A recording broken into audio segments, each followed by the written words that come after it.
Good afternoon to everybody. During the lunch, we had a special meeting with Eolo, and he make an agreement that around 4 o'clock it will be a little bit less windy, and we hope to have the ferry going on in a way that we could have the vice governor of Laconia that could come. Hopefully, everyone could pray inside himself in order to have Eolo becoming much more reasonable, because this one is a little bit bad boys. On top of this one, we have two very interesting presentations done by Vini. And the first one, it is a link also to the Natura 2000, because inside the Elafonisos area, there is the beach between Punta to Magano, and inside there is the Pablo Peti area that is well known, and what is less known but is very important also, it is the wetland lagoon Strogli. The wetlands are areas that are protected, and as today, Lagoon Strogli is not enough well known, or we make a presentation to a wetland association in order to propose another way to use and to have the wetland of Strogli that could be much more touristic focus. This is the first presentation. The second one, it is what it was one of our basic of our symposium about economical sustainability of the future. And Vini, that is a sustainable expert, will give us her vision, what could be for, again, Greece and for Elafonisos, what it means sustainable future. Vini will do it in English, and due to the fact that she also speaks Greek, she will make at the end of presentation a wrap up in Greek in order to have a record for our symposium in the both language. Okay, Vini, the floor is yours. Hello, everyone. I feel really glad to be with you because I have met some of you quite recently, and I'm really honored to be here to listen for my presentation. I apologize that by the fact that my English is not that good, so sometimes maybe I will try to find the proper word, but I think that I will make it. So, to start with, as Enrico said, I'm an sustainability expert. That means that I'm quite familiarized with ecology, but also with people and money. This is the main meaning of sustainability, but these three pillars that we say for sustainability is not the only one that are necessary. You have to mix these three pillars in a good way of management. So management is very critical. So Enrico had an idea some months ago to, since, well, before I start, I hate someone being right here like me, do nothing and blah, blah, blah, blah. So I will try to make it a little bit, at least, more interactive. So I would like to make questions so we can all participate in that. Before I start, before the introduction of Enrico, I would like to ask how many of you knew about Strongili Lake? No one. Okay. Ah, well, there is one. Ah! Okay. So let's continue. How many of you knew about Pavlopetri? Wow, quite a few, most of them. Okay. How many of you know about Castagna Lake? Sorry, Castagna, cave, sorry. One, great, okay. So let's proceed. Matteo, please, the following. Okay, here is where we are. You can see on the top of the screen the map of Greece. And you will see on a zoom, let's say, icon where we are now and where is the island of Elafonisos. Please proceed the next one. And here in the more zoom, outside, where is the Punta area? Let's say, stuff on the left side of the icon is the port of Punta. And the main part of the icon is the Lake Strongili. Since most of them know about Pavlopetri, Limni Strongili is, let's say, 1,500 meters away or less from Pavlopetri. So this is an aerial photo. Please proceed to the next one. As you can see here, maybe since you are quite far, I will read you the letters. There are some quite activities over there, which is low crop areas, some olive grow, some road network, and some houses over here and over there, some little structured environment, I would say, and some Arab land. Please proceed with the next one. So, what is there that makes so interesting and important that lake? Can anyone suggest? Make a suggestion? Yes, okay. Great. Please proceed with the next one. Of course, as many lakes, there are quite wild birds and flora and fauna. Also, there is an archaeological site, Pavlopetri, well-known site. Please proceed to the next one. Here is some picture of the coastal sand dunes and plant structures that are over there, but they look not that important. Why does someone knows? Why is this stuff over there important?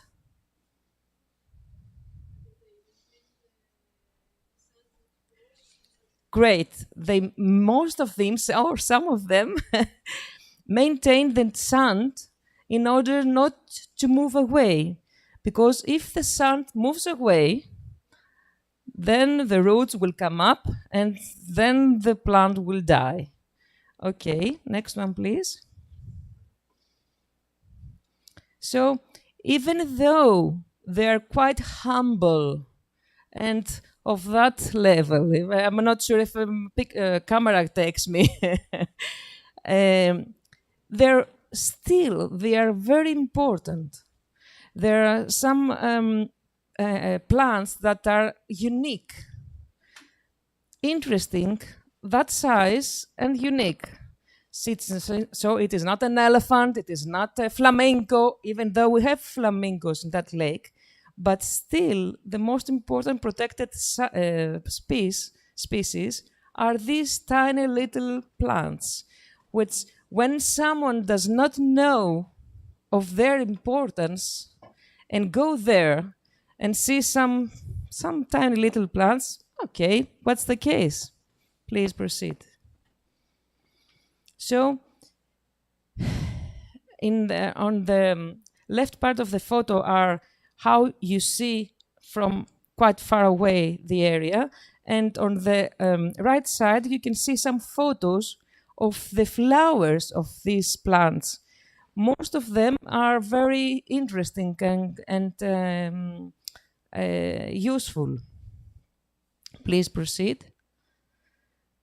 And in that area, as most of you may know, there are some turtles, a lot of birds. As I said to you before, there are flamingos, even flamingos, which most of you know.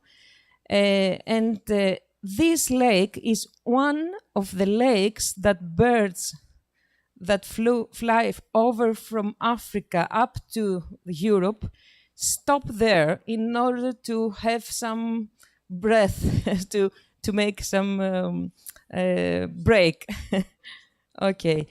And it is not written over here, but apart from these animals, also whales use this area to to feed themselves. And apart from plant and animals per se, fishermen over here take into consideration this area as quite important for them. Do you know why? Another someone else? Yes, please say it loud. Yes? Yeah! Because the waters are quite shallow and fish prefer to give birth to their little fishes in calm and warm water, which is the case over here. This area is very important for the fish population to grow.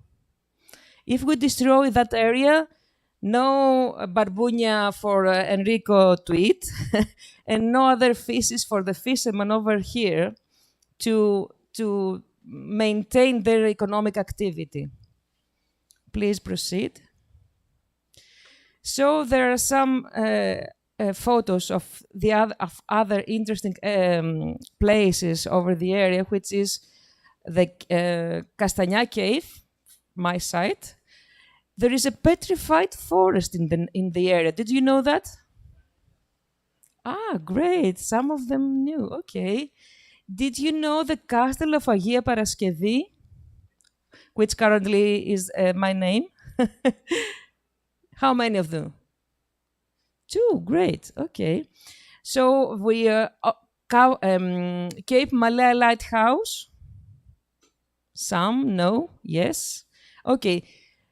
So what I want to show you is that in the area there are quite a lot of interesting places that someone can visit and enjoy and see and learn and discover and feel and all these interesting things. Please proceed.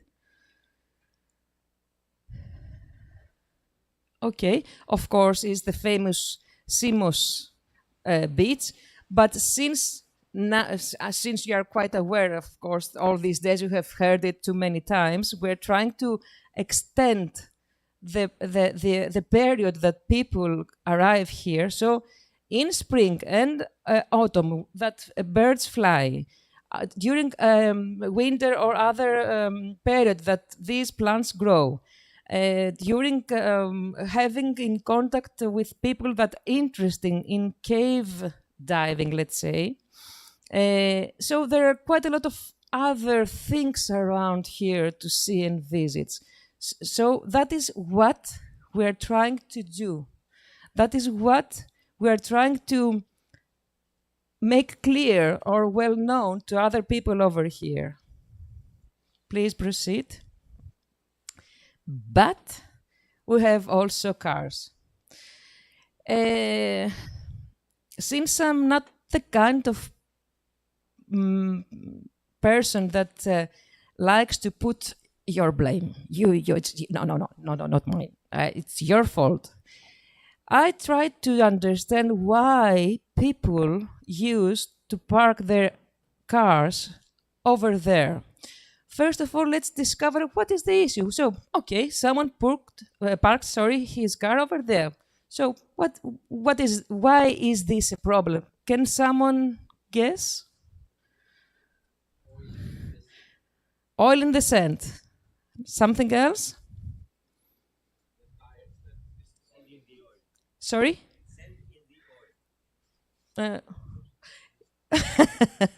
Okay, great. That is an issue for the car, not for the environment per se. Yes, please. How do you destroy the environment? Please stay in more detail.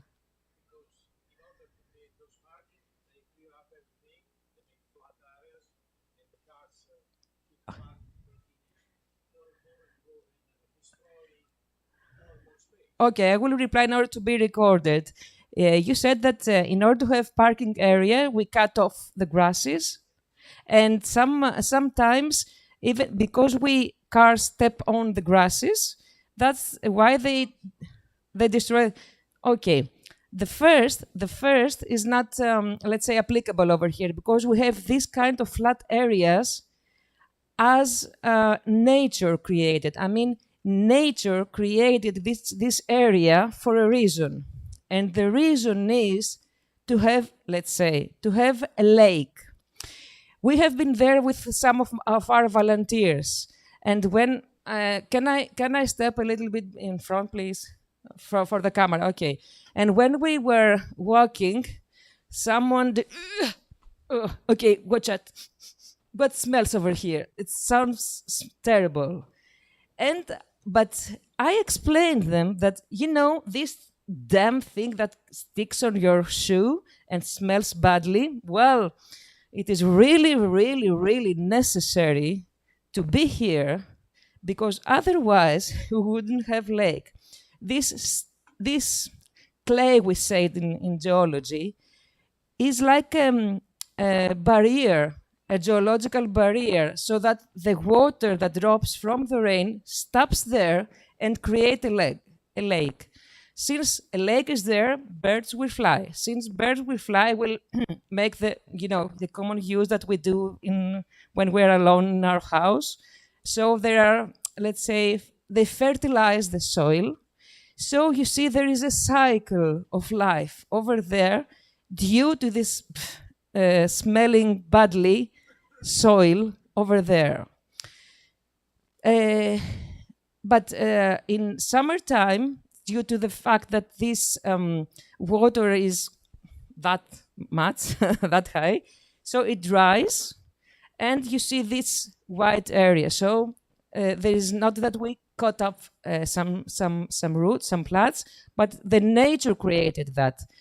But since there is no science over there to explain what I have just said to you, not even no parking area, but I personally believe, since I'm a Greek lady and we are not used to, but I would say, and we are used to try to find out, maybe there is another oh yes, there is a small parking over here, let's make use of it.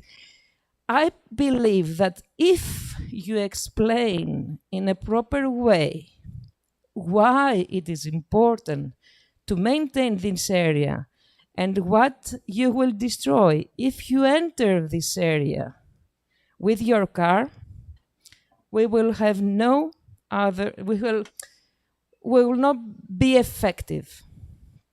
So please proceed. So this is on the port, this is a photo is on the port of πώς λέγεται το λιμάνι απέναντι? Of Punta. As you see, too many cars are parked there. Do you know why? First of all, because Elafonisos is that pretty. So too many people want to come here. Secondly, there is no authorized parking area for cars to park over here. So they park quite close. Some during July and August, too many cars arrive here. So they go a little bit from there, from here. So they end up at Strongili Lake. Could you please proceed?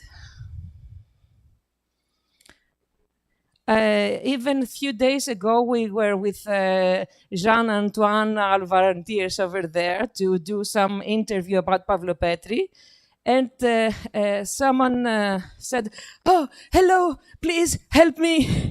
What is the issue? Please, I'm stuck over here. How did you find yourself over here?" And there was a big car, like an expensive one, from German. He said, "Well, I just followed the road that Google Map showed me to you." And my wife was saying, "Are you sure that is a normal path to follow?" I said, yes, Google Maps is over there. Let's follow. And they were stuck for a few hours over there. So not only these German people, but other people, since they do not know all the things that we are discussing now, they use this area in order to make some, how do you say this? When you drive fast and then you do some twist with your cars, this kind, yeah, sports. Please proceed. Here we can see how is things, not now with what is windy, but in July and August, full of cars. This is a photo of the ferry boat. And you can see, I will leave the microphone to approach.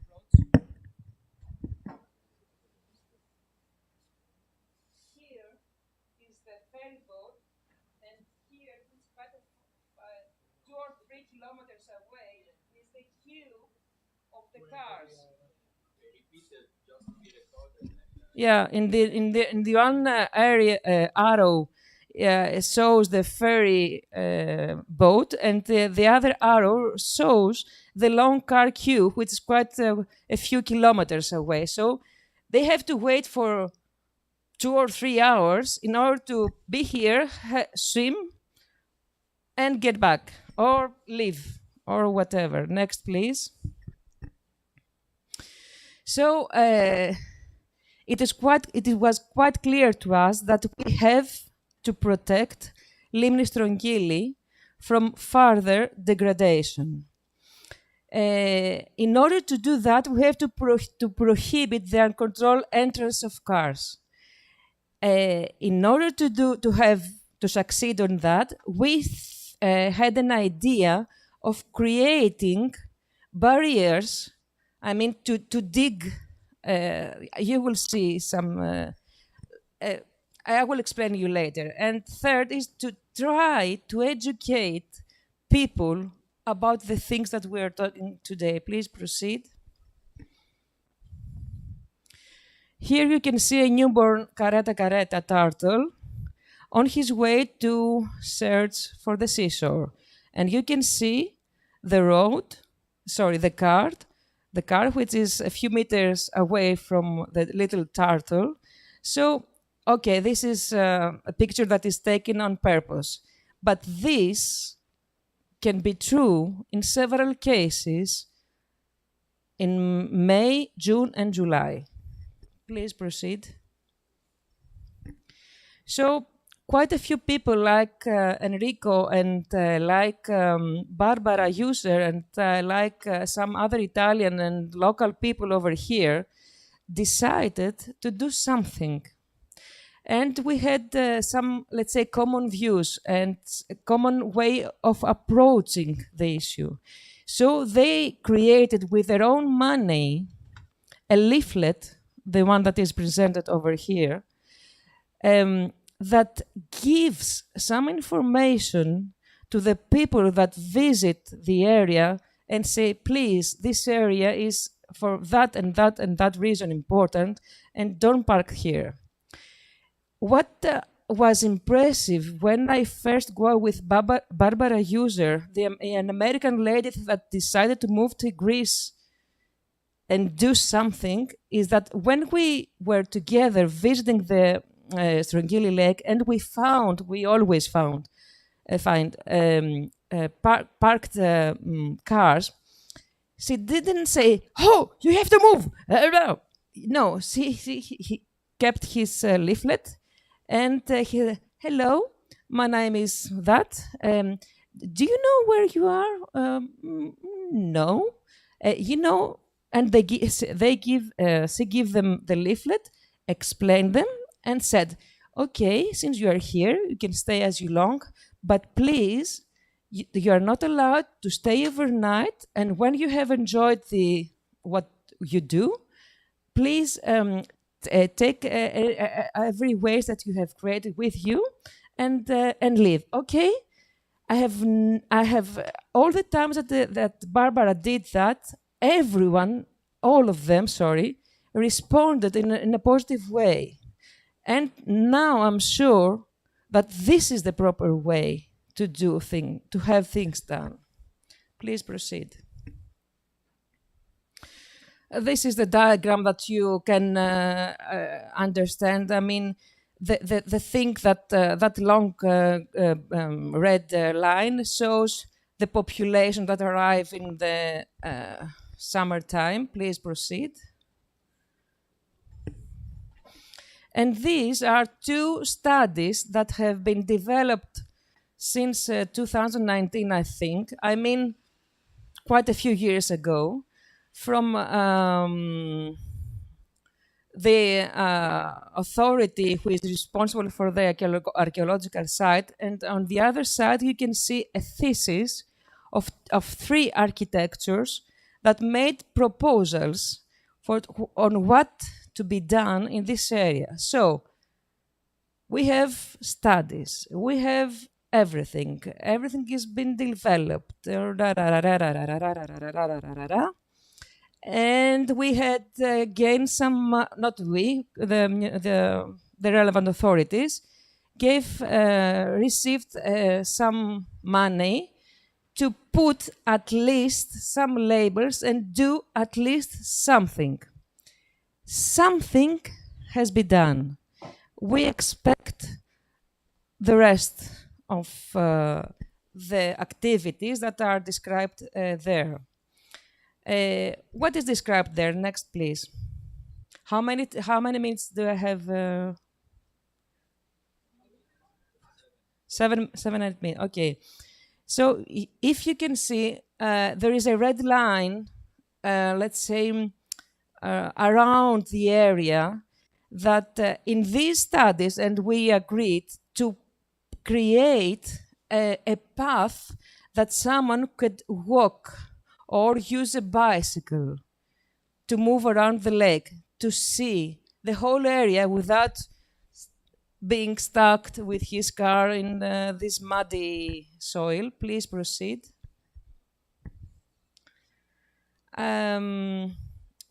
Proceed again, please.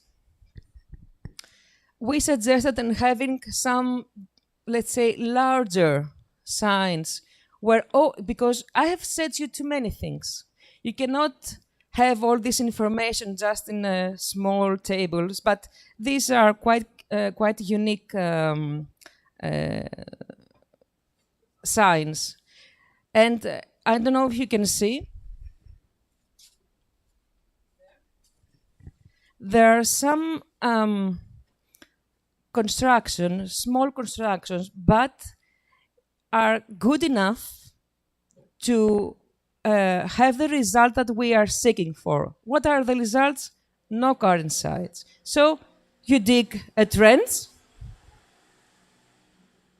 put a small wooden bridge, end of story. No cost, not much intervention, and the results are there. Please proceed. And we also think of creating some wooden bird blinds where you can go there, hide a little bit, and see the birds, and not disturbing them, because even going there, if you don't know the proper way to go there, you may step on some eggs, because there are no big trees. So birds build their nest over the soil, over this muddy, smelly soil that is quite disturbing. They build their nest. And if you are not expertise on that issue, you can step on these nests. So you have to be, let's say, guided somehow in order to not disturb, even by walking inside this area. Also, you can see the other activity that you can have over there. How many of you know that in Pavlopetri you can see the relics just by swimming 3 or 4 meters away from the seashore? Did you know that? Yes, 1, 2, 3, 4, 5. Oh, quite a lot. Okay, so, but it's half. The other half does not know. So you can visit there, also with some guided, some ξεναγούς, παρακαλώ, η λέξη ξεναγή, with some tours, some tour guides. Sorry. Yes, thank you. And enjoy the area. So next, please.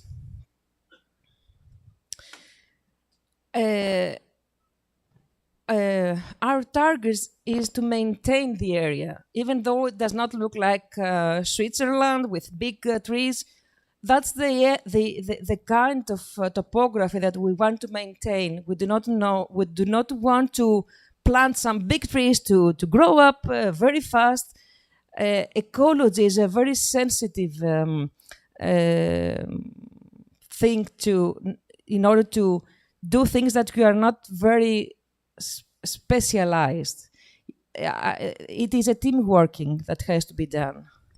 So you can see some biking that we suggest to have over there. Next, please.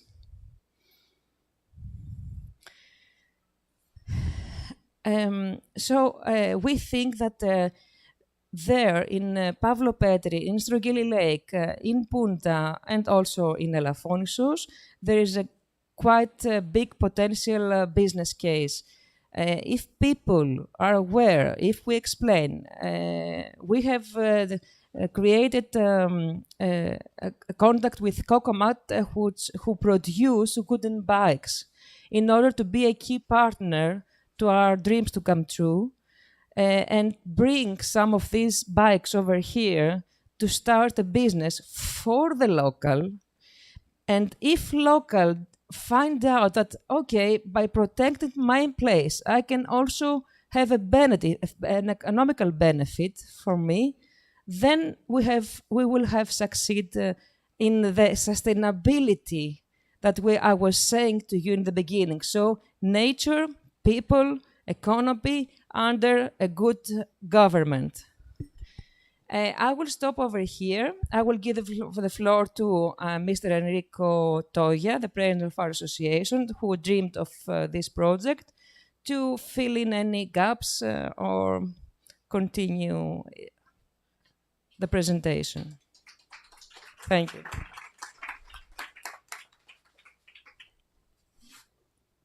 Thank you, Vini.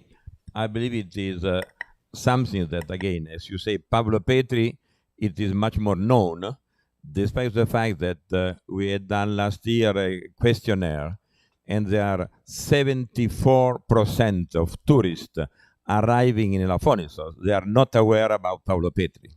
And I believe that about Lagoon Strogli, we have less than 1% that are known, that know that Pavlopetri exists. And for me, it is a big opportunity in order to have tourists that could have not only Simos, but something else to do.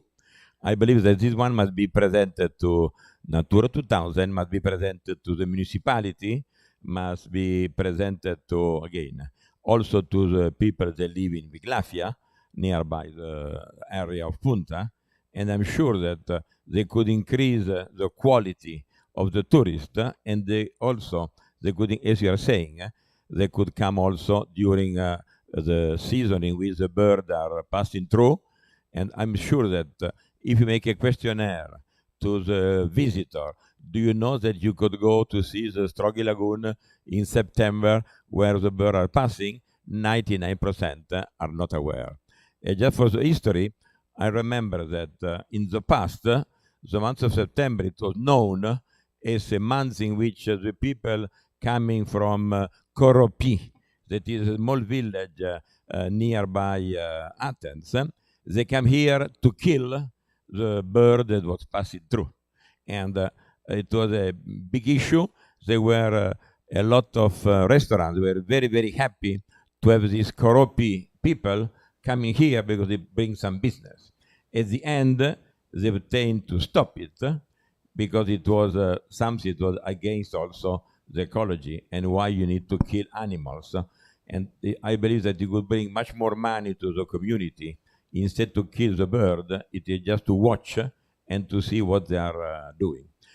Okay, thanks a lot for this part. I believe that I don't know if Costa know about news about no, he's not here, about his ferries passing through. They say yes, okay. I believe the best way it is not to have Simone. Are you ready to come? Not yet. Thank you. I can fill in some gaps if necessary. how many times? Oh, he's okay. Okay, so welcome.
Good afternoon back again. I'm here with a friend that I think 1 month ago I know him just by this book, but not with his presence. And a common friend that is our friend Christian, that he has a house in nearby here in the island of Kitira. He talked to me that he had a good friend, and talking about our symposium, it could bring an added value to your symposium. Because I believe that our friend, it is not only a writer, but also he has a passion for the sea. And I don't want to give everything what you're doing. It's better that you do it yourself. Okay. Θα ήθελα λοιπόν να πω ότι τον συγκεκριμένο προσκεκλημένο που έχουμε τώρα, τον Simone Perotti, τον γνώρισα αρχικά μέσα από ένα βιβλίο του. Ένας κοινός μας φίλος, ο Christian, από τα Κύθυρα μου είπε ότι αξίζει να τον γνωρίσεις τον Simone, καθώς θα φέρει μια προστιθέμενη αξία στο συμπόσιο. Δεν θα μπω σε περισσότερες λεπτομέρειες, θα τον αφήσω τον ίδιο να μιλήσει για την αγάπη που έχει για τη θάλασσα και για την αγάπη που έχει για το γράψιμο. Okay, here we are. Thank you very much for inviting me. I'm your neighbor because with Federica we live in Kitira Island, very very close to here. Let me say that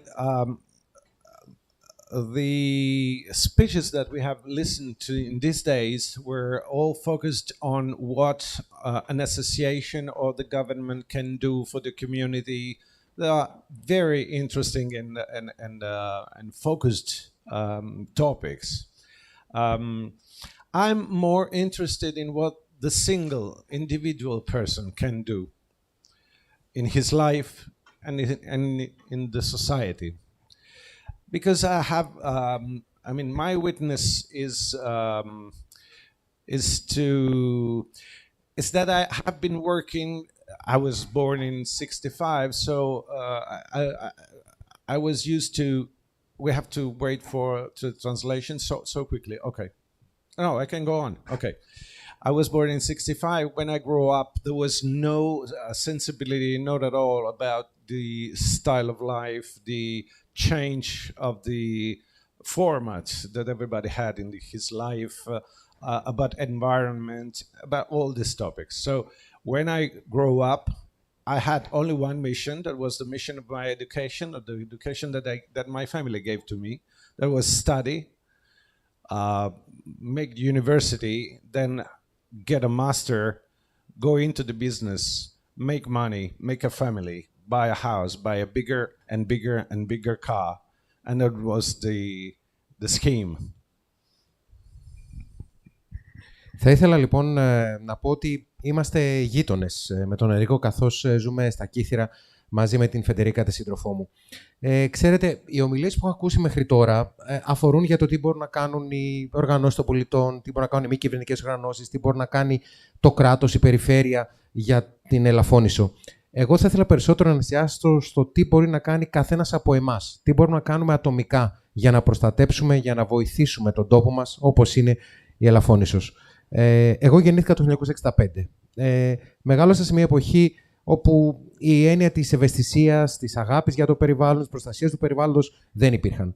Μεγάλωσα κι εγώ έχοντας μία αποστολή όπως όλοι μας. Να σπουδάσω, να πάω στο πανεπιστήμιο, να κάνω ένα μεταπτυχιακό, ένα μάστερ, να βγάλω λεφτά, να κάνω οικογένεια και να πάρω ένα αμάξι, μετά ένα ακόμα πιο μεγάλο αμάξι και ένα ακόμα μεγαλύτερο αμάξι. And this is exactly what I did. I grew up, I studied literature. That was the most revolutionary thing that I've done in my youth, because obviously the right university was engineering or economy, and at that time, if you were a good boy, you had to do that. But I have been writing books since I was 9 years old. So that means that I wrote a book before having read a book for the first time. That is such a strange thing in my life. My destiny, my interests were all devoted to literature and culture and philosophy. So I studied philosophy and literature. And after that, I made a master in communication and PR and marketing, because I had to drive my interest in something that was, good enough to make money or to make a career or something like that. So I entered into business. I have been working for 20 years as a manager in different companies. And it was the typical story of a young guy born in the 60s or in the 70s. And that was all. No interest in anything else. Just money and career and role and power, supposedly power. But I have been writing books since I was a child, so I was still going on in writing my literature, novels. And but I allow myself to consider that just a hobby, because the main point was the one that I told you before. And this is the story of a generation, not only mine. Everyone was devoted to this kind of activities in this way. But at a certain point, I realized that that was not my real life. I mean, the real life was the one that I made since 6 in the morning to 9 in the morning when I was writing before working, or during the lunch break when I was working instead, eating, or in the airports while waiting for an aircraft and a flight to go to somewhere to make some business meeting. And it couldn't go on like that, because in 30 years, 40 years, I would have died. Θα ήθελα λοιπόν να πω το εξής. Κανονικά εκείνη την εποχή, αν ήθελες να είσαι επιτυχημένος, έπρεπε να σπουδάσεις μηχανικός, να σπουδάσεις οικονομικά. Αυτή ήταν η πεπατημένη οδός για όλα τα παιδιά της γενιάς μου. Αλλά εγώ πρέπει να σας πω ότι ήδη από τα 9 μου χρόνια, όταν ήμουν 9 χρόνων, έγραφα βιβλία. Ουσιαστικά άρχισα να γράφω βιβλία πριν ο ίδιος να έχω πρωτοδιαβάσει ένα βιβλίο. Οπότε, ως φυσικό επακόλουθο, επέλεξα να σπουδάσω φιλοσοφία, να σπουδάσω λογοτεχνία και βέβαια μετά, επειδή προφανώς έπρεπε να μπω και εγώ σε αυτό το τρυπάκι που λέγεται βγάζω χρήματα, έκανα ένα μεταπτυχιακό στο marketing και την επικοινωνία, γιατί όπως είπα, έπρεπε να βγάλω λεφτά.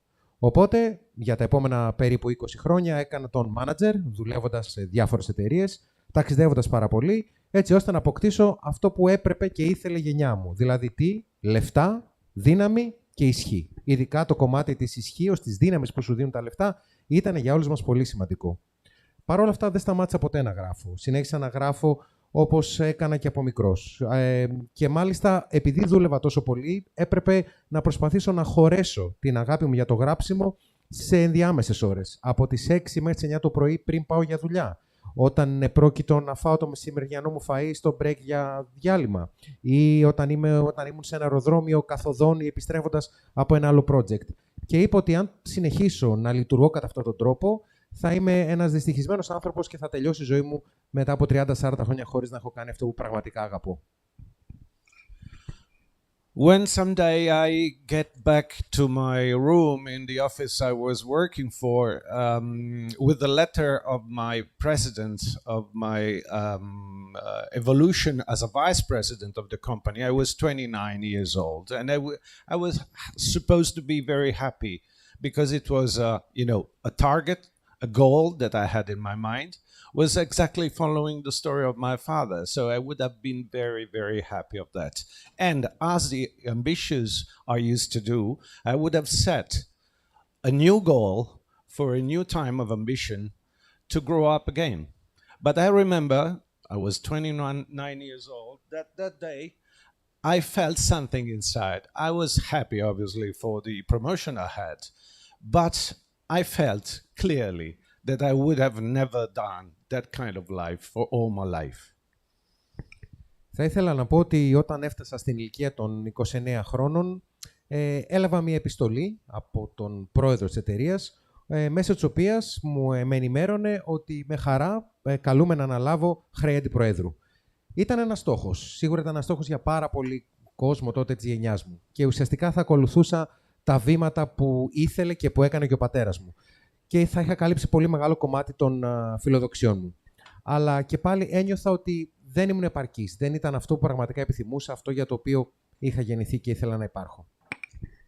To make it short, after 12 years of that day, that specific day, 12 years of fears, of calculations, of studying how to change my life, how to make a different life, I decided to quit. So I went away from the company. I started, finally, to make my real life. That was writing as a professional all the time and sailing all the time I could. I couldn't stand to go on in my life just sailing for 3 weeks for holidays every year, or to write my books that were my life just in the dead times that I had instead making business. Θέλω να σας πω ότι μου πήρε 12 χρόνια. Μου πήρε 12 χρόνια ψάχνοντας, αναζητώντας, μετρώντας, κάνοντας υπολογισμούς, να βρω με ποιον τρόπο πραγματικά θα μπορούσα να αλλάξω τη ζωή μου. Και έκατσα και σκέφτηκα ότι δεν θέλω απλώς να γράφω στον ελεύθερο μου χρόνο, να κάνω ιστιοπλοεία ανάμεσα στη δουλειά μου. Είπα, δεν μπορούσα, δεν θέλω αυτό να κάνω. Οπότε βρήκα τον τρόπο να κάνω αυτό πραγματικά αγαπώ. Δηλαδή, να έχω ως κύρια και μοναδική μου απασχόληση το γράψιμο και να κάνω και αυτό που αγαπάω, την ιστιοπλοεία. But in the same time, the culture of the society I was living in changed a lot.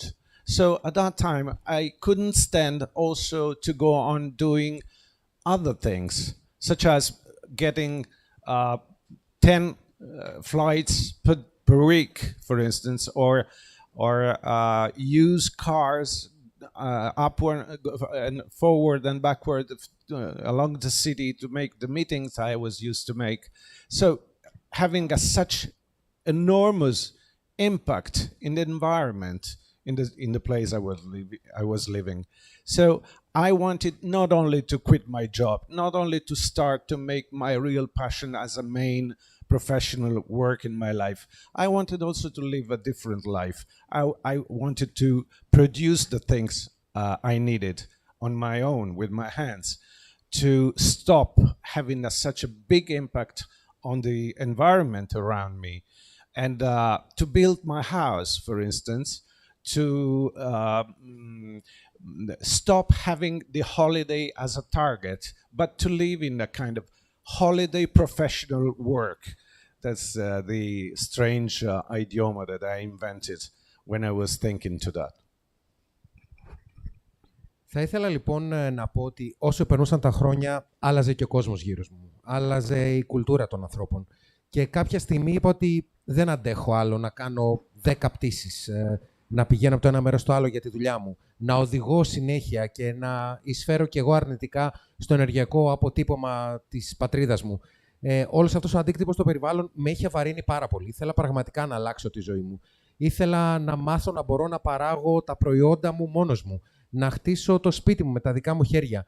Και κάπως έτσι κατάφερα και να παραιτηθώ από τη δουλειά μου και να δημιουργήσω αυτό που είναι ένας δικός μου όρος που λέγεται holiday professional work, δηλαδή επάγγελμα και δουλειά μαζί, επάγγελμα και διασκέδαση μαζί, επάγγελμα και διακοπές μαζί.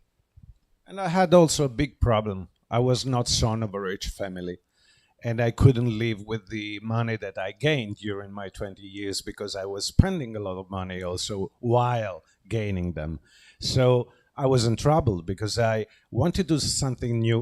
There was no literature apart Seneca that I could read to inspire myself. There was no official method to do that. I didn't have money enough to do that. I didn't know how to do that, but I wanted to do that. So I had to study a lot to invent some new way, and I'm still doing that. Now I'm not alone with Federica, that in the meanwhile I met in Milos, not very far from here. But at the beginning, for 12, 13 years, I was even alone. So it was even more complicated, because alone is, sometimes you need a clap on your shoulder to go ahead. Θα ήθελα όμως να πω και το εξής. Δεν προέρχομαι από κάποια πλούσια οικογένεια. Δεν είχα κάποιο οικονομικό background, όπως λέμε. Και επίσης, όσο καιρό δούλευα, αυτά τα 20 χρόνια που δούλευα επαγγελματικά, ήμουν αρκετά ως πολύ σπάταλος. Χαλούσα τα λεφτά που έβγαζα σε αυτά τα 20 χρόνια. Το να αρχίσει κανείς να γίνει ένας άλλος Σενέκα, ένας φιλόσοφος και να έχει τέτοια απήχηση, δεν είναι κάτι το εύκολο. Οπότε χρειάστηκε και πάλι να μελετήσω, να κάτσω ξανά να διαβάσω, να ψάξω πράγματα. Βέβαια, στην αρχή ήμουν μόνος μου, τα πράγματα ήταν διαφορετικά, αλλά ίσως και πιο δύσκολα. Είχα την τύχη και την ευλογία και την ευτυχία να γνωρίσω τη Φεντερίκα. Τη γνώρισα σε ένα άλλο νησί, στην Μήλο, και από τότε πορευόμαστε μαζί. So from that moment I changed quite everything in my life. I started making a different economy, moving in a different way, living in a different place. I refurbished on my own with my hands a stone house in Liguria, behind the Cinque Terre. Maybe some of you know the place. That they sold for very few money, because it was the typical place where there is no work, so nobody go there to live. But I quit my work, so I could go there to live. And it was a good economy occasion, because I bought a 17th century stone old barn for 50,000 euro. That is something that you spend for a garage in Milan, where I was used to live. So I understood that going in the opposite direction, like the Salmons, it was a good occasion to save money, to make a different life. Άλλαξα λοιπόν τα πάντα. Άλλαξα τον τρόπο με τον οποίο έβγαζα χρήματα. Άλλαξα ζωή. Και επέλεξα να φτάσω μέχρι την Λιγκούρια, κοντά στην περιοχή του Cinque Terre, και εντόπισα ένα πετρόχτιστο σπίτι. Και είπα ότι, είναι μια πολύ καλή ευκαιρία. Σε ένα μέρος όπου κανείς πια δεν μένει, που είναι εγκαταλελειμμένο, να πάω εγώ να ζήσω, να φτιάξω αυτό το πετρόχτιστο σπίτι από την αρχή. Ένα οίκημα του 17ου αιώνα, το οποίο το αγόρασα μόλις 15.000 ευρώ, που είναι η αντιστοιχεία του να αγοράσεις μια θέση γκαράζ στο Μιλάνο. Και κάπως έτσι ξεκίνησα την καινούργια μου ζωή. And after that, I started sailing in a professional way all the time I could. I created an association, an ONG, focused on nautical, cultural, and scientific targets to do finally what I, in the meantime, understood and realized that was so important to be done. To work on the culture of Mediterranean, to unify the different countries all around our sea. That is our world, first of all.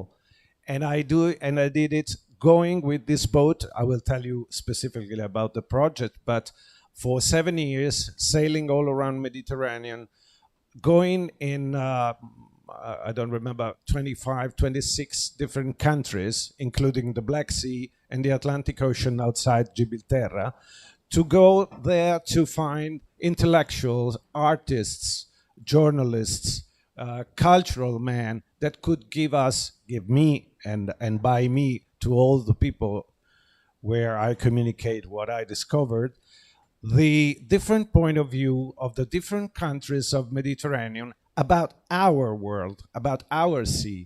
That is something so important, as I will tell you later on.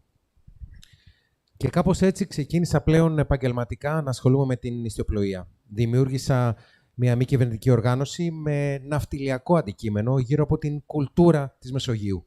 Την κουλτούρα της Μεσογείου που είναι ο κοινός μας τόπος, ο κόσμος μας.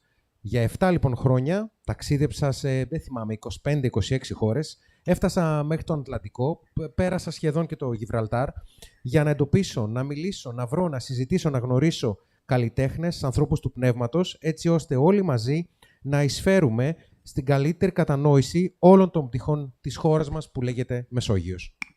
And at the same time, we put at this total disposure of the scientific research on the sea, our boat, to make experiment on board, to try to understand what's the condition of the pollution and litter on the surface of the sea, and studying the plankton. We made, for the first time in the history, il prelievo, come si dice, del plankton, the capture of the plankton in half of the Mediterranean, because nobody did it before. For instance, when we came here, we found that here was one of the very, very few totally plastic-free places in the Mediterranean, where we found 3 different nursery of some specific fish that are very important in the life chain in the sea, as we have never seen in all the Mediterranean. So this is a very lucky and important place under the point of view of environmental. So the cultural, as I told you, the scientific target, as I told you, and the nautical one. So to talk about sailing and the history and the techniques of sailing to the people, and to train the young people that we had on board and the other ones coming year by year, to the sailing techniques and the sailing interpretation of the sea, of the weather, of a boat, of the wind and everything. So this is a very important part of our culture that is almost in Italy is quite disappearing. Nobody knows. If you say to an Italian, do you know who is Andrea Doria? The most informed think that there is a ship. Instead was one of the most important admiral and pirate of the history of sailing. So this is just an example of the kind of ignorance about topics regarding the sea we have in our country.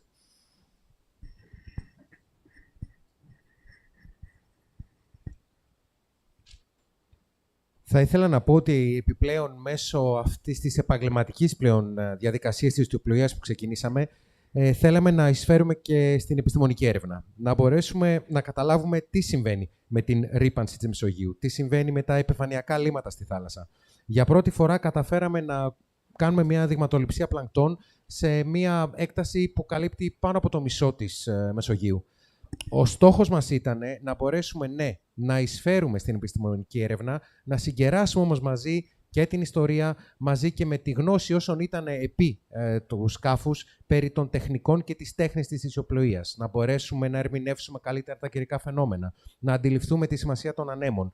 Πράγματα, ιστορίες, τέχνες που πλέον έχουν σιγά-σιγά αφανιστεί. Για παράδειγμα, θα σας πω, αν κάποιος πάει σήμερα στην Ιταλία και ρωτήσει τους Ιταλούς ποιος ήταν ο Ανδρέα Ντόρια, οι περισσότεροι θα σου πούνε ότι δεν ξέρω, μάλλον ένα καράβι, το όνομα ενός καραβιού είναι. Ενώ επί της ουσίας ήταν ένας από τους μεγαλύτερους ταξιδευτές και από τους μεγαλύτερους πειρατές της ιστορίας μας. Επομένως, η άγνοια υπάρχει και αυτή την άγνοια προσπαθούμε και εμείς ή δυνατόν να ανατρέψουμε. How sounds good. What I say in Greek is fantastic. Thank you for that. Anyway, also going on, how could we do something like that? How could we, me and my companion, have such a 18 meters long boat, a French boat of 1975, affording all the expenses that we had in this expedition that was born in 2012. So it's 10 years long now. How could we do without any sponsor? Because we refused to have them. Not being rich, I mean, there was not one that was paying for everybody. Just sharing. We are 50 people. We put €1,000 per each per year. That is a big amount of money, but affordable. And we went on without any sponsor for 10 years, making everything. And we have never had any need about money.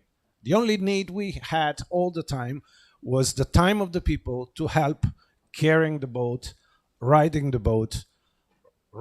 project that we had, because, you know, I made more than 100 of interviews in Beirut, in Tel Aviv, in Tbilisi, in Costanza, in Lisbona, in Marrakesh, everywhere, with intellectuals working with the Italian Institution of Culture. Here is the former director of the Italian Institution of Culture in Istanbul and Athens. We met working together during this project, but it takes a lot of telephone call, email, organization. So time of the people is very valuable, and to have that time is not easy all the time. But not money. We needed ideas, again, because ideas are the engine of everything, but not money. Sorry, I'm going fast. Θα ρωτήσει κανείς πώς τα καταφέρατε όλα αυτά, πώς τα καταφέρνετε όλα αυτά. Πώς μπορείτε να έχετε ένα εστιοπλοϊκό 18 μέτρων του 1975, ένα γαλλικό σκαρί, και να το συντηρείτε και να ταξιδεύετε. Κοιτάξτε, θα σας πω ότι προφανώς χρειάζεται χρήματα. Εμείς όμως επιλέξαμε από το 2012, 10 χρόνια δηλαδή, να μην έχουμε ούτε έναν σπόνσορα. Ήταν μια συνειδητή μας επιλογή. Είπαμε όχι στον σπόνσορα, όχι στο χορηγό. Τα έξοδα υπάρχουν και τα μοιράζονται 50 περίπου άνθρωποι. 50 περίπου άνθρωποι που ετησίως δίνει ο καθένας από 1.000 ευρώ, που αντιλαμβάνομαι ότι είναι ένα αρκετά σημαντικό ποσό, και καταφέρουμε τουλάχιστον κατά αυτόν τον τρόπο να υπάρχει ένας επιμερισμός των εξόδων.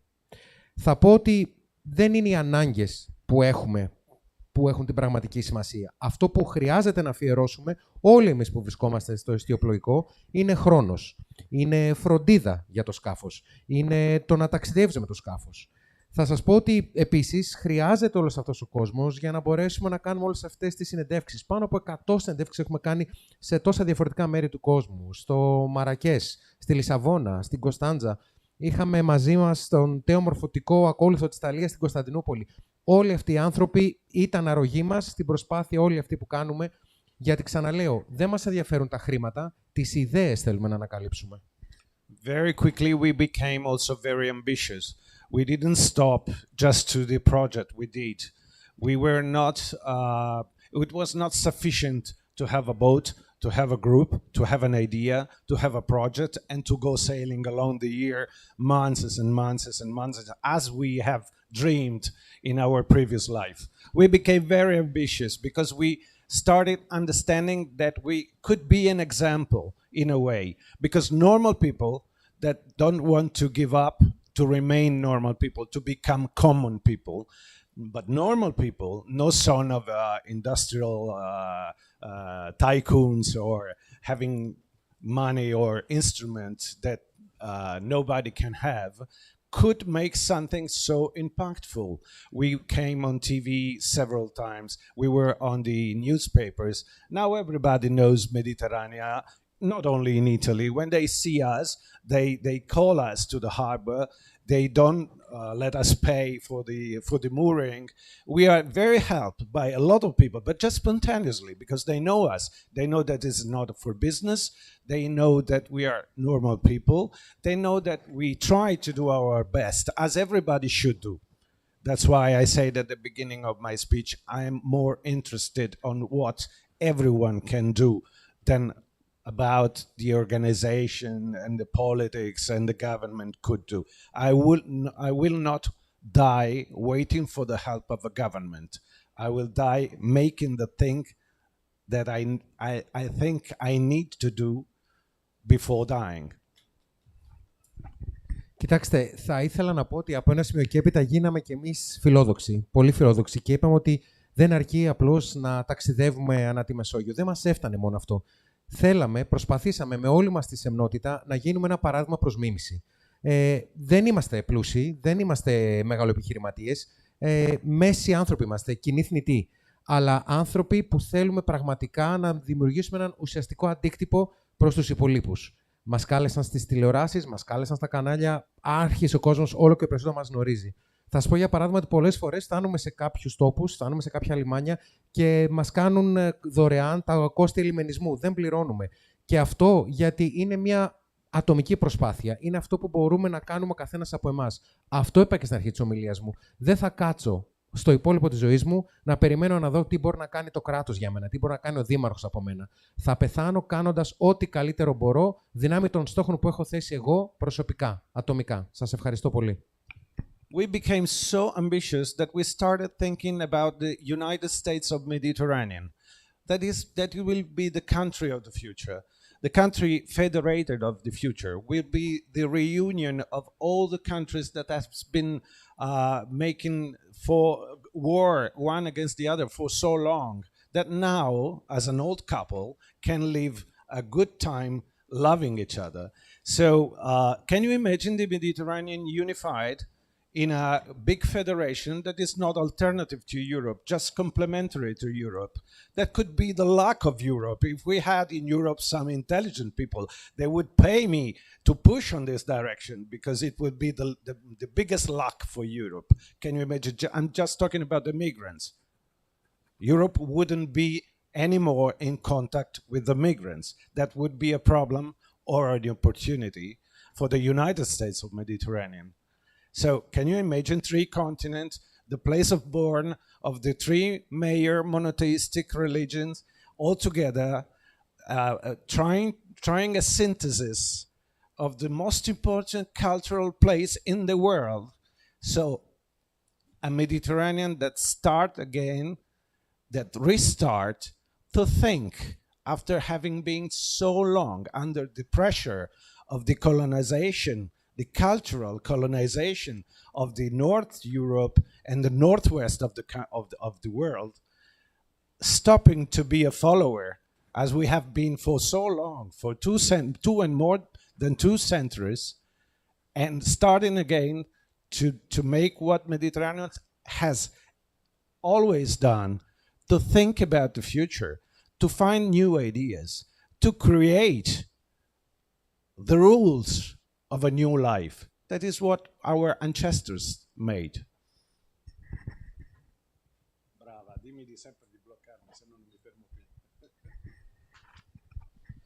Θα ήθελα λοιπόν να πω το εξής. Γιατί λοιπόν να μην σκεφτούμε τη δημιουργία μιας ομοσπονδίας στη Μεσογείου? Γιατί να μην μιλήσουμε για τα Ηνωμένα Κράτη της Μεσογείου? Για φανταστείτε ένα ομόσπονδο κράτος γύρω από το οποίο όλοι πραγματικά θα αγαπάμε αυτόν τον τόπο. Δεν μιλάμε για μια διαδικασία που θα λειτουργήσει εναλλακτικά της Ευρωπαϊκής Ένωσης, αλλά μιλάμε για μια ομοσπονδία που θα είναι συμπληρωματική της Ευρωπαϊκής Ένωσης. Για φανταστείτε πόσο μεγάλη θα ήταν η τύχη για όλη την Ευρώπη να μπορέσει να έρθει σε επαφή με όλους αυτούς τους λαούς της Μεσογείου.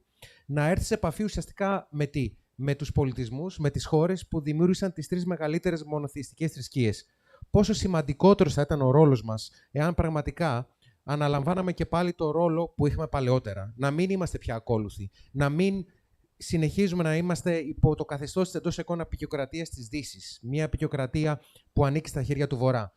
Αλλά να κάτσουμε να σκεφτούμε από κοντά το μέλλον μας, να σκεφτούμε νέες ιδέες, νέους κανόνες ζωής. Ό,τι χρειάζεται να κάνουμε για να επανέλθουμε σε μια πραγματική αγαπημένη ομόσπονδη Μεσόγειο. We became so ambitious that at a certain point we decided that we were moving with our boat inside a patry that was not a country. That is the opposite experience while traveling along Europe. That is a country, but it is so often not a patry. So this paradox had to finish. So we decided to ask to the people to design a flag for this not yet country, but already patry. And they did it. We made a public bid. Thousands of people purposed their flag, from a child to big designers passing by, housewives or cousin of some of us. And in these thousands of proposals, thousands of people, even more, voted for the winner, and we had it. This is the flag of Mediterranean that we have proudly on our shoulder. That is the symbol of the sky, obviously the sea, obviously the sand, and obviously the olive tree. This, as you know, is impossible to grow up in any other places in the world. So this is again just a symbol, a symbol because it's a flag of a non-existing, not yet existing country. But we will work on that because it has a good meaning. This is a good flag, the only flag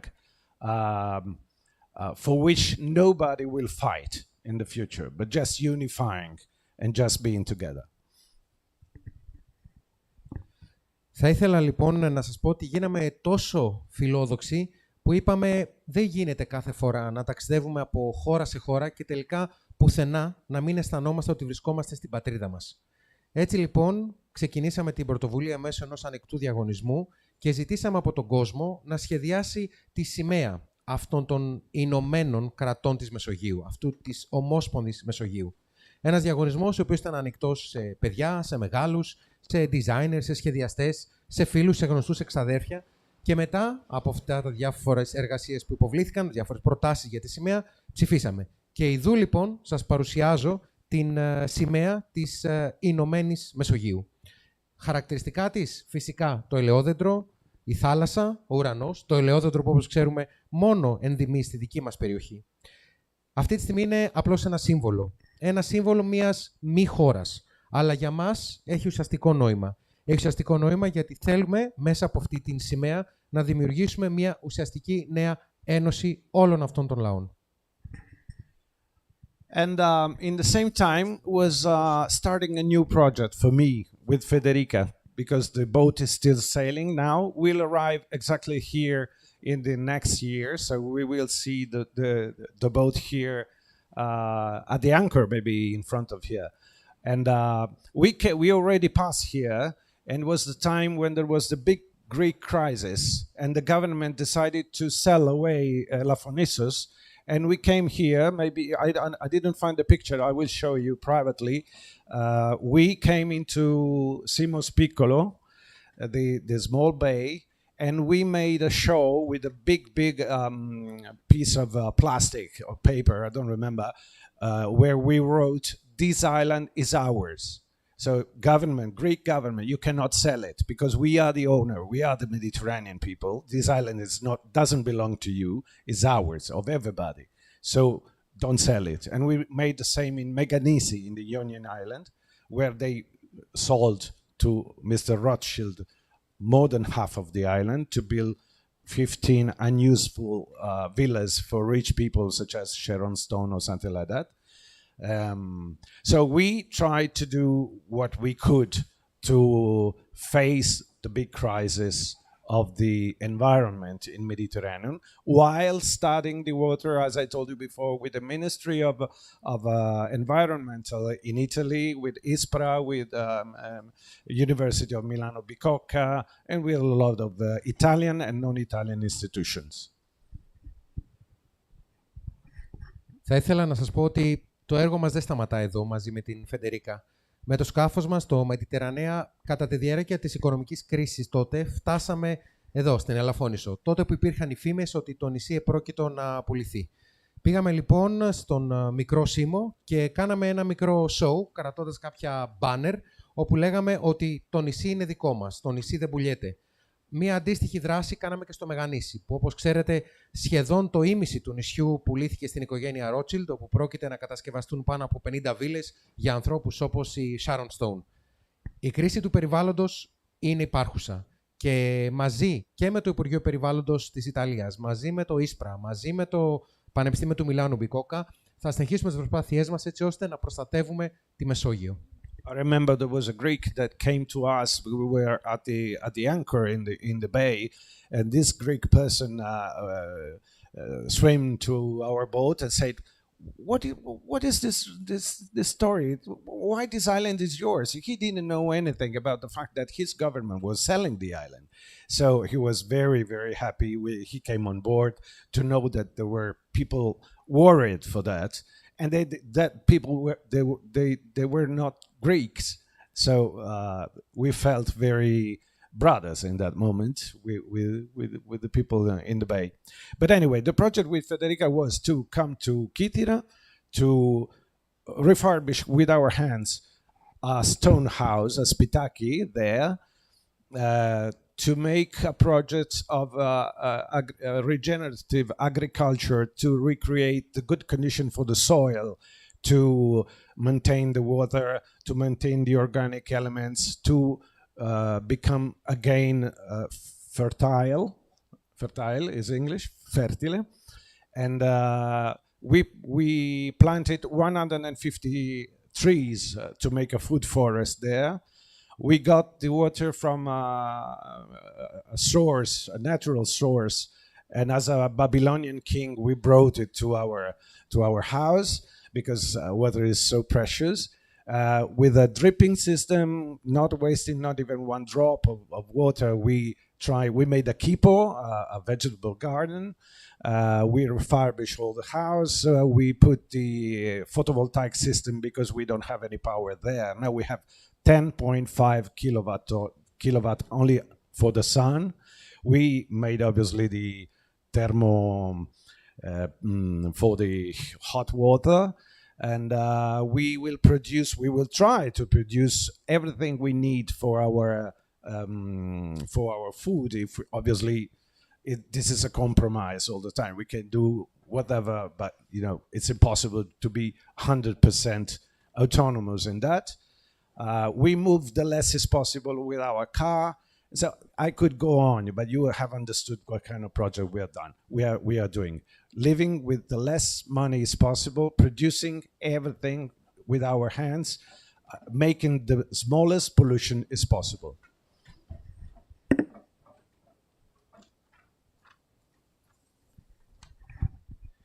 Ξέρετε, όταν φτάσαμε τότε στην παραλία του Μικρού Σήμου, ένας Έλληνας ήρθε και μας πλησίασε εκεί στο σκάφος που είχαμε δέσει και μας λέει: Δεν κατάλαβα, τι εννοείται όταν λέτε το νησί είναι δικό σας, δεν καταλαβαίνω τι συμβαίνει. Ο άνθρωπος αυτός ανέβηκε στο εστιοπλοϊκό, ανέβηκε στο Μητερανέα και χάρηκε που είδε ανθρώπους που δεν ήταν Έλληνες και ήρθαν και του μίλησαν και του εξήγησαν τι ακριβώς συμβαίνει. Νιώσαμε πραγματικά αδέλφια όλοι μαζί. Μιλώντας λοιπόν και για το άλλο έργο που έχουμε ξεκινήσει εδώ και καιρό με την Φεντερίκα, ήταν να αναπαλαιώσουμε ένα παλιό πετρόκτιστο σπίτι στα Κύθυρα. Θέλαμε να κάνουμε πάλι τη γη έφορη, να μπορέσουμε να χρησιμοποιήσουμε ξανά τα οργανικά στοιχεία του εδάφους. Έτσι, σιγά σιγά φυτέψαμε 150 δέντρα, χρησιμοποίησαμε νερό από φυσικές πηγές ως άλλη Βαβυλώνη που έπρεπε να το μεταφέρουμε, να ποτίσουμε αυτά τα δέντρα. Δημιουργήσαμε έναν μικρό κήπο με λαχανικά. Φυσικά και εγκαταστήσαμε φωτοβολταϊκά και έχουμε παραγωγή 10,5 κιλοβάτ από τον ήλιο, θερμοσορευτές για ζεστό νερό. Εν ολίγης κάνουμε ό,τι καλύτερο μπορούμε. Δεν είμαστε φυσικά 100% αυτόνομοι. Προσπαθούμε να χρησιμοποιούμε όσο το δυνατόν λιγότερο το αυτοκίνητο, να σπαταλάμε όσο τον λιγότερα χρήματα για τέτοιου είδους εγκαταστάσεις και ενέργειες και κυρίως να ρυπαίνουμε το περιβάλλον όσο λιγότερο γίνεται. Νομίζω ότι έκανα αρκετά σαφές το έργο μας. Naturally, Federica, in the meanwhile, stopped working in the hospital. She's a biologist, so she made the same choice, but no pressure from my side, because it's impossible to make pressure on Federica. That is another story. But so she decided on her own to quit the job as a biologist in the hospital. So now we had one problem, that was me without any income, monthly income. Now we have two problems, because none of us have any income, and we are not son of rich families. No, we are not waiting for any legacy or something like that. So, but still, we know that we can do. We will not die because we don't have enough to live. We are sure of that. We can do that because it's very simple. I mean, everybody is convinced, because this is persuasion. This is how do we say when Putin says something about the war? He's not saying not the truth, because he's making some propaganda. This is propaganda, that if you don't work, you cannot live. This is absolutely propaganda. I gain 7, 8, sometimes 9,000 euro per year from my books. This is the normal story of a not even bad writer. There are a lot of writers, even in worse condition than me. Obviously, Stephen King and the others are in a better condition, but they are 10 or 15 over 1 million, 2 million, 10 million writers in the world. But this is the story. We live with 13,000 euro as a couple overall per year. That is a significant amount of money that for two people without income is not very easy to reach. But we can do that because 7-8 comes from my book. We can make some economies on a lot of things. We decide not to do something when we don't have the money to do that. This is not, not dignitas. This is just a choice. I think our pollution, due to the few money we have, is growing down, because the less money you have, the less pollution you create. Our life is very hard. If you ask us, we have pains quite everywhere, because working every day, doing everything on your own is very hard. But I think it's interesting, and it's the proof. This is the most important thing. I'm sorry. I'm sorry.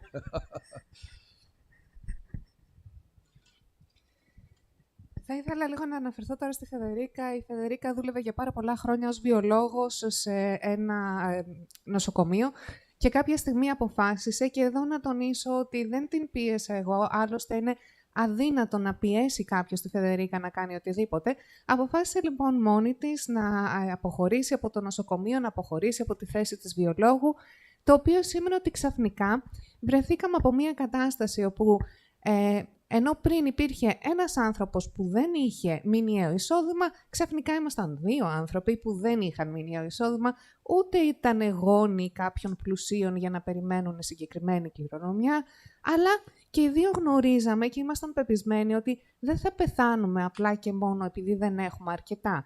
Είναι μια πάρα πολύ απλή προσέγγιση στη ζωή. Είναι μια πάρα πολύ απλή πεποίθηση. Και πώς το λέμε αυτό που κάνει ο Πούτιν τώρα στην Ουκρανία? Ναι, προπαγάνδα. Να ξέρετε λοιπόν ότι είναι προπαγάνδα όταν κάποιος μας λέει ότι αν δεν δουλεύεις δεν μπορείς να ζήσεις. Όχι. Εγώ από το γράψιμό μου, από τα βιβλία μου, μπορεί να κερδίσω μέσα σε ένα χρόνο από 7.000 έως 9.000 ευρώ. Είναι ένας μέσος όρος για έναν μέσο συγγραφέα. Σίγουρα ο Στίβεν Κίνγκ και κάποιοι ακόμη μπορεί να βγάζουν λίγο παραπάνω χρήματα, αλλά μιλάμε για 10-15 συγγραφείς ανάμεσα σε 10 εκατομμύρια που είμαστε πιο απλοί και πιο ταπεινοί, να το πω έτσι. Ως αποτέλεσμα, μαζί με τη Φεδερίκα έχουμε ένα ετήσιο εισόδημα περίπου 13.000 ευρώ και τα καταφέρνουμε μία χαρά. Το γεγονός ότι δεν έχουμε σταθερό εισόδημα σημαίνει ότι μπορούμε να κάνουμε ακόμα μεγαλύτερη οικονομία, εξοικονομούμε πολλά πράγματα, κάνουμε ό,τι μπορούμε να κάνουμε και όχι να προσπαθούμε να κάνουμε παραπάνω επειδή νομίζουμε ότι έχουμε χρήματα. Αυτό που επίσης έχουμε προσέξει είναι ότι μειώνουμε τη ρύπανση που προκαλούμε, μειώνουμε τη μόλυνση που προκαλούμε. Όσο λιγότερα χρήματα βγάζεις, τόσο λιγότερο μολύνεις. Βέβαια, εάν θέλετε να μάθετε και την άλλη όψη του νομίσματος, η αλήθεια είναι ότι αν μας ρωτήσει κάποιος, πονάμε παντού. Το σώμα μας υποφέρει, έχουμε πρελαθεί στη χειρονακτική εργασία, αλλά δεν έχει σημασία. Αυτό που έχει σημασία είναι ότι περνάμε καλά. I'm sorry, I spoke so long. Okay, just to close. This is the political side of the story. We have to do things directly. Not waiting for governments, not waiting for anybody, and to communicate these things, because it's a good proof that is possible. In these times, especially the young people, needs good models, and we have to feel the responsibility to be that model as much as we can, obviously, putting our effort in that. Not wasting our best energies working for a company that is producing in general a very bad product that probably is even dangerous for the health of people, that is not useful, whose manager are used to take 15 flights per week, spreading the pollution all everywhere, by making a different life, moving in a different way, using the resources in a different way, being more economical in everything, because it's possible, and more free, obviously, following this philosophy, and then communicate it to everybody. I wrote a book, yes, just to finish the sentence. I wrote a book on this experience with Federica in Kitira, not only because it's my work, not only because even looking at you, I'm thinking how to describe you, because I'm a writer. I cannot think to anything else than writing, but also because I feel the responsibility to communicate that another way is possible. That is the title of the book. Another way is possible, not the way that everybody says, but yours.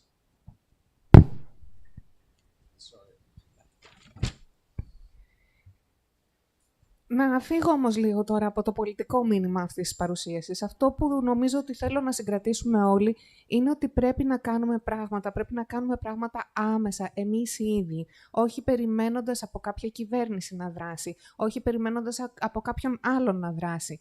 Και εμείς είμαστε η απόδειξη ότι γίνεται. Οι σημερινοί άνθρωποι, οι σημερινοί νέοι άνθρωποι έχουν ανάγκη και από νέα μοντέλα. Και θεωρώ ότι πρέπει να αισθανόμαστε ότι κουβαλάμε στους ώμους μας την ευθύνη να γίνουμε αυτά τα νέα μοντέλα. Μπορούμε τις προσπάθειες που θα δώσουμε, που θα δαπανίσουμε στη ζωή μας, να μην τις αφιερώσουμε, να μην τις χαρίσουμε σε κάποια μέτρια επιχείρηση, η οποία θα παράγει μέτρια προϊόντα που ίσως να μην είναι καν ωφέλιμα για την υγεία, που ίσως να μην είναι καν χρήσιμα για την καθημερινή ζωή, που οι άνθρωποι της θα πρέπει να ταξιδεύουν 15 πτήσεις την εβδομάδα και να μολύνουν έτσι ακόμα περισσότερο το περιβάλλον. Υπάρχουν διαφορετικοί τρόποι να χρησιμοποιήσουμε τους πόρους μας. Υπάρχουν διαφορετικοί τρόποι να προσπαθήσουμε. Η εξοικονόμηση δείχνει ότι όλα μπορούν να γίνουν διαφορετικά. Είναι μια διαφορετική φιλοσοφία, μια διαφορετική προσέγγιση.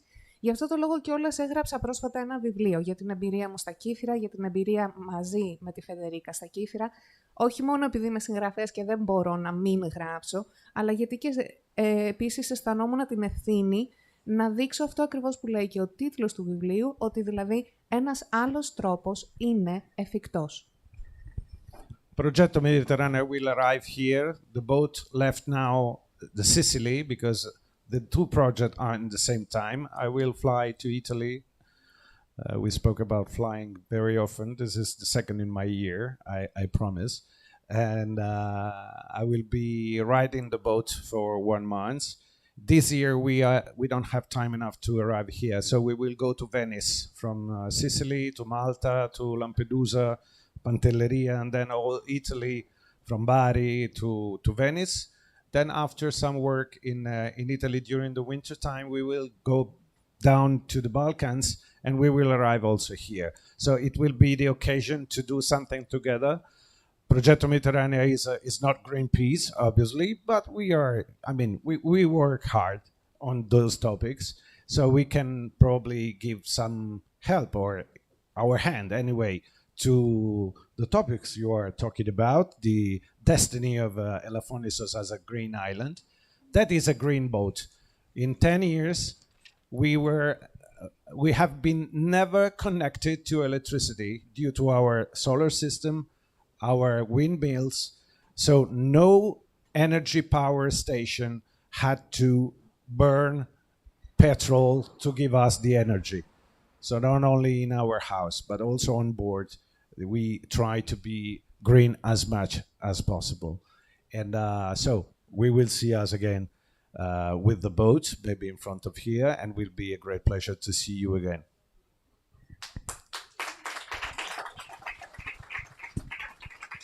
This is for Enrico. Yes.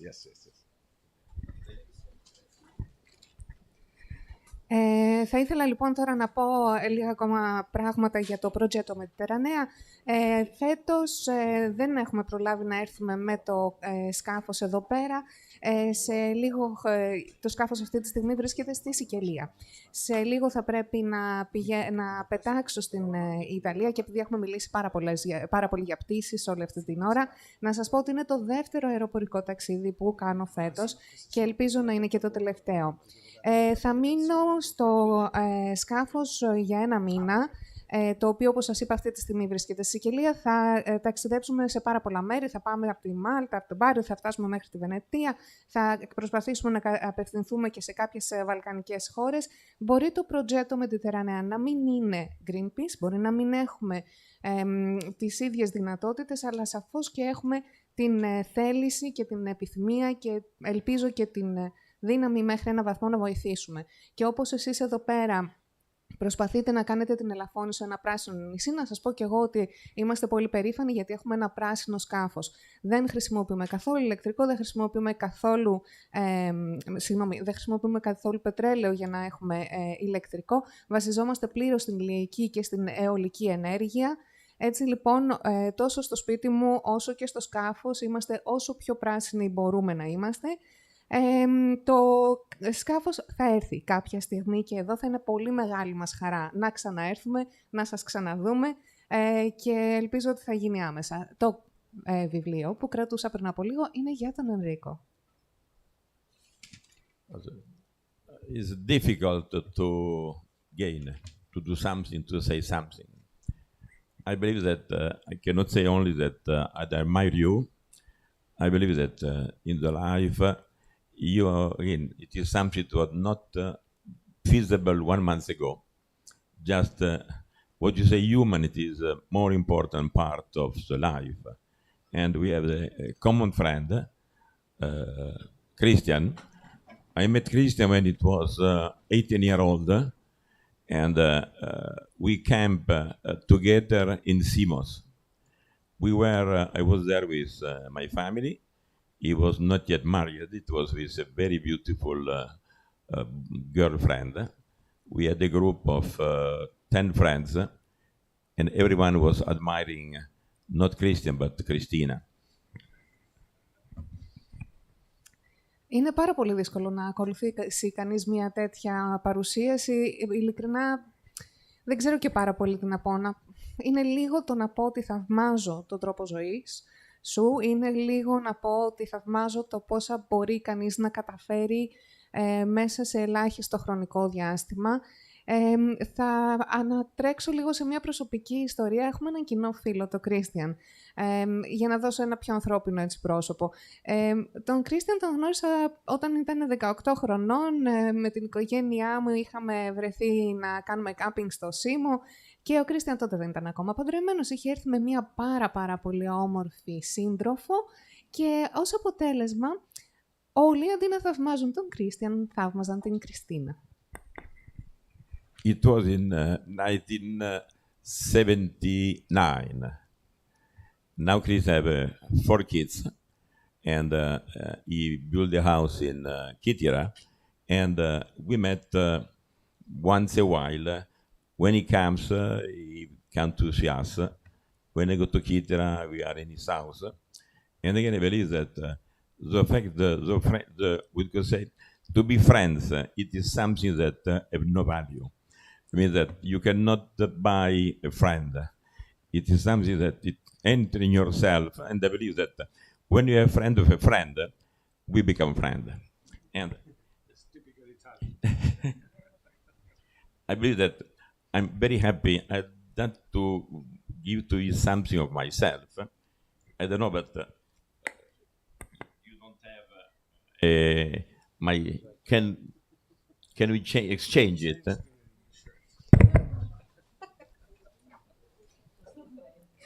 Λοιπόν, όσο γίνεται εδώ πέρα η τελετουργία, να σας εξηγήσω τι συμβαίνει. Αναφερόμουν λοιπόν στον Κρίστιαν, όλη αυτή η ιστορία έγινε το 1979. Ο Κρίστιαν τώρα έχει 4 παιδιά και έχει χτίσει ένα σπίτι στα Κύθυρα. Τον συναντάω όποτε μπορεί έρχεται, όποτε μπορώ πάω, έρχεται σπίτι μου, πάω σπίτι του. Και οι φίλοι έχουν πάρα πολύ μεγάλη αξία, γιατί απλούστατα δεν μπορείς να αγοράσεις έναν φίλο. Αισθάνομαι, και αυτό που λέμε στην Ιταλία είναι ότι ο φίλος ενός φίλου πρέπει να είναι φίλος. Οπότε επειδή το νιώθω αυτό, θέλω να σου δώσω κάτι δικό μου. Ιδού λοιπόν το αποτέλεσμα, το βλέπετε μπροστά σας. In this exchange, I'm a winner because it's a bit cold, and I was a bit cold with this one, so now I feel much more comfortable. Και φυσικά βγαίνω νικητής από αυτή την ανταλλαγή, λέει ο Ενρίκο, γιατί κάνει κρύο σήμερα και με το μακό δεν πήγαινε. Thank you. Ευχαριστούμε πολύ.